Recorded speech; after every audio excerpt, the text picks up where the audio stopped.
The essence of good and evil. Many people define good and evil in terms of how they feel emotionally about a decision, which is a flawed way of viewing these concepts. The mother of a serial killer can view the execution of her son as evil because it causes her to weep and lose her son, while the family of the victims will view the execution as good because it punishes the wicked and provides them closure to know the wicked was punished. Likewise, a person who focuses on only their own happiness and pleasure will view robbing another person to feed their family as a good thing, while the victim obviously will not. Therefore, it is better for good and evil to be determined in a way that is logical instead of emotional, as this will provide a more consistent meaning for these labels. Within chivalric humanism, good is defined as those actions which serve to benefit society. When a person abides by the social contracts that serve to establish a positive quality of life in a civilization, they do good and earn social capital. Much of the prior sections of this book have been concerned with discussing this. Evil requires more focused discussion because in my time there have persisted many misconceptions about what should be deemed evil in the ideal human community. These misconceptions about evil are based on the differences between human cultures. What is disrespectful in one culture may be acceptable behavior in another, and this is not always understood by both parties, thus the other is accused of doing something which is wrong. Although wrong actions can cause strife, wrong actions are not necessarily the same thing as evil actions.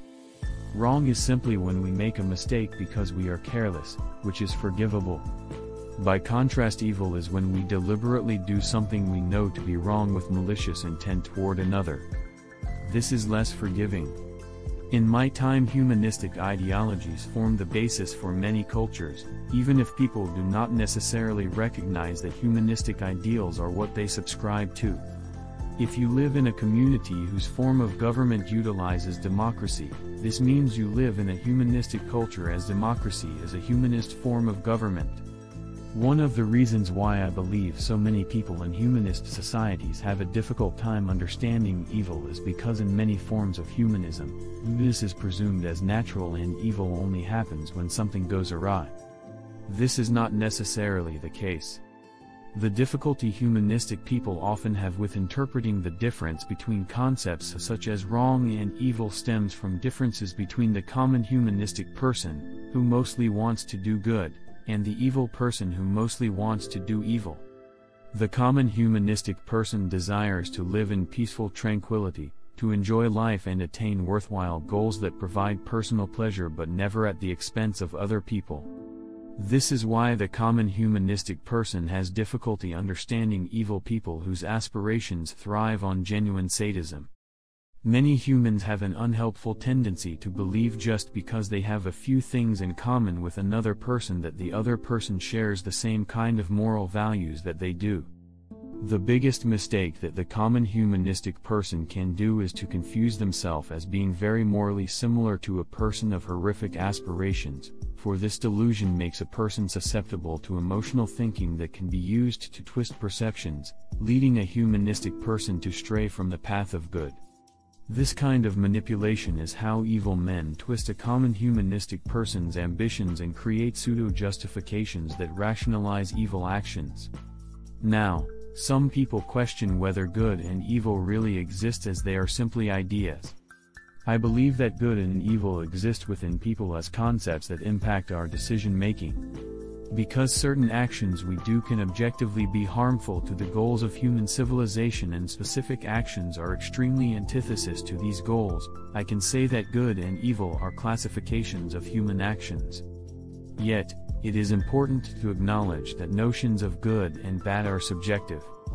It's good for a starving wolf to eat a fawn, and it's very bad for the fawn. Of course, this is just me applying the word good and bad here to what is observed. It is more accurate to say good and evil do not truly exist in the universe, but rather are constructs of moral frameworks which are entirely unique to human beings. In addition to this, some actions are neither good nor evil because they have no broad impact on human civilization. Chivalric humanism is not concerned with this latter kind of actions. It is only concerned with moral actions such as those which can be defined as good or evil. It is important to understand that morals are not natural things. We have merely come up with labels for the qualities which our instincts tell us have the quality of good, for they are the qualities that made our ancestors' tribe safe, stable, and prosperous. Generation after generation have inherited this genetic memory of what is best for our survival as individuals in the collective tribe, and this inherited genetic memory is what we call instinct today. Yet, our instincts are not always correct, as they were passed down to us by ancestors who lived in a different kind of world than we do today. Our instincts therefore require good teaching in order to decipher how to interpret them correctly for the situations we find ourselves in today. We often find ourselves in many situations that our ancestors never had the opportunity to experience, so our instincts from our ancestors may not always be useful. As these instincts will be ever present in our character regardless of their usefulness, these instincts must be considered when making choices so that we understand clearly what we are doing, why we are doing it for, and if it is objectively best for us to do this action. The moral framework of chivalric humanism is designed to be useful in this way for determining if your instincts are useful or not in a given situation. I should mention here that because I have strived to live my life by this code of my own development, I have often found that people have given me aid when I had no rightly reason for it, and it has made all the difference in times of crisis. I also believe my ability to resist participating in mass psychosis can be attributed to my chivalric humanist beliefs. That said, I cannot promise you that everyone will cooperate with you merely because you have also adopted my beliefs, for just as many people have turned their back on me when I would not be a participant in their evil. Rather, what I promise you is that you can live a life without any shame, guilt or regret from mistakes you made if you use my moral framework as a compass to navigate your life. You are unlikely to do evil and make the world a darker place than it already is if you become a chivalric humanist. If anything, you have a higher chance of making it a brighter one for the people whose lives you impact. We all have good and evil thoughts inside of us, the light at war with the dark. What matters is the parts we choose to act on. Those decisions determine who we really are within our societies. Now, a person's internal conscience is not an all-knowing trait we are endowed with at birth. This is but a superstitious idea. Rather, it is our inner voice that tells us what is right and wrong, the thing which makes us feel guilty when we even think of doing what we believe is wrong, is something that is shaped based upon the beliefs and values we hold. Therefore, an enlightened individual within the context of chivalric humanism is an individual that has liberated themselves of destructive selfish desires and whose consciousness is reflective of the values which benefit human survival and serve the common good. Evil people are the greatest threat to human survival, for they undermine the trust people place in the social contracts that stabilize a civilization. A community can only be stable when the system functions as intended. When people find that they can be robbed, defrauded, raped or murdered even if they abide by all the social norms of good behavior, they lose trust in the system. There is therefore a cumulative effect from all the evil actions within a community that work to undermine a society. This is why evil actions must be punished. When they are not punished, the civilization becomes unstable due to the participants' lack of faith in abiding by the social contracts that allow the civilization to function. The efforts of evil people revolve around the planning and carrying out of their sinister ambitions of glory. Although every person has a shadow of self they try to contain, the evil person embraces this darkness until the shadow has become their whole self. At this point, all sense of normal morality they once held is cast aside, and the terms of all social contracts that expect something of them are ignored. It is a kind of reverse enlightenment, where upon realizing social contracts are not laws of the universe but merely ideas people possess to create stability in society, the individual decides to violate the terms of these social contracts for personal gratification, knowing full well these trespasses will bring harm to others. Determining good from evil. In order to determine that which is good and that which is evil, we must discipline our emotions and control our minds in order to think analytically. I have written this book after having mastered this skill, and it is why I can provide rational explanations for what is good and what is evil, while ensuring my definition of good acts are those that benefit humanity and my definition of evil actions are those which truly harm humanity. I realize it is easy to think every person is just like you because they are fellow human beings, but that is not how it actually is. Many people just do not have the same kind of mental anguish or guilt that a regular person possesses that prevents them from doing horrendous things to other people. Psychopaths and psychotics are real, and when they adopt a moral framework that encourages murder, they cease to be people like the rest of us and become the greatest threat to the survival of the human species. To acknowledge this is not to engage in the dehumanization of criminals, but rather an acknowledgement of the variance in human individuality, and acceptance that cultural norms of right and wrong cannot be forced onto those who reject these definitions. You cannot bring a person to a state of redemption who does not have the capacity to feel guilt for their murderous behavior, but neither can you allow them to run free to murder others without yourself betraying your own moral code to protect people from being murdered. As I have said earlier, good and evil are not constructs of reality, but rather they are mental concepts of human construction that we have designed to determine the value of behavior within human society. Even though they are concepts and not universal laws, they are still very powerful ideas that dictate human behavior within communities, and thus the specifics of their definitions contribute significantly to the quality of human life within that community. I must stress this: concepts in the human mind and constructs of reality are different things.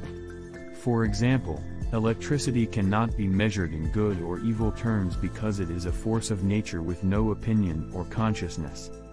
However, its uses can be beneficial for humankind, or it can be used to bring great harm. We frequently use the term good in relation to our pets, such as telling a dog he is a good boy for behaving in a way that is expected and accepted, and bad when his behavior is not. But the dog has no concept of good and evil other than behavior which rewards and behavior which punishes. The dog does not have the capacity to adopt a moral framework such as chivalric humanism, to know that something can be a good action even if it does not provide the dog a reward, and that good actions can sometimes lead to a negative consequence inflicted by those that are evil. Dogs do not understand good and evil, they understand behavior that rewards and behavior that does not. This is why it is so easy to train dogs to be vicious if they are rewarded for violence. Humans can also be trained in a similar way, but only if they have low moral character and do not subscribe to a belief system such as chivalric humanism that instructs that just because something provides reward does not make it good. Good and evil are entirely human ideas unique to our species due to our enhanced intellects. This is why humanism is an essential foundation for genuinely understanding morality. Morality is unique to humans, it is a framework built on top of our instincts. Other animals can instinctively love and do actions to benefit their species, but they cannot develop a moral framework that can be communicated and adopted by other members of their species. They lack the necessary physiological characteristics to do this, which only humans possess.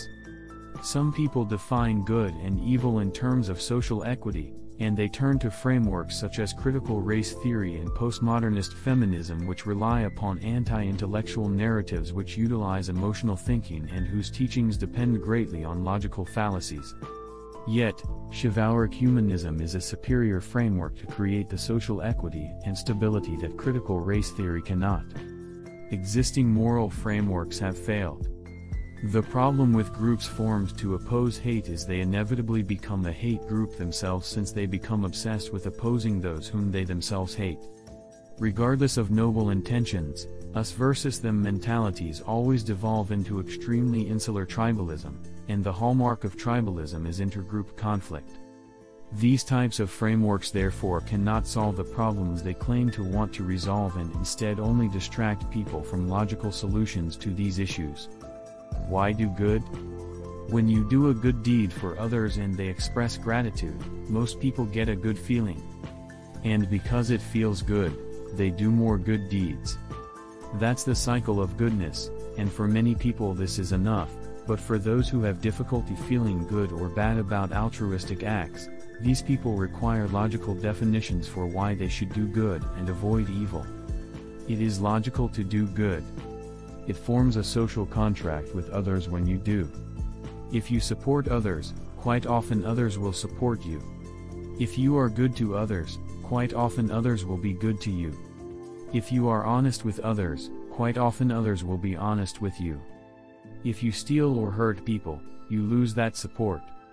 If you are in a close-knit community, you lose that community's support when you become known as a thief or a bully. Now, if you engage in evil actions in one community and lose your relationships with others, you can sometimes go to other communities and build new relationships, but it is a lot of work and at some point you may be too old to do it. Therefore, to maximize the possibility of having a fruitful life of personal benefit to yourself as a member of a community, you should want to do good to others.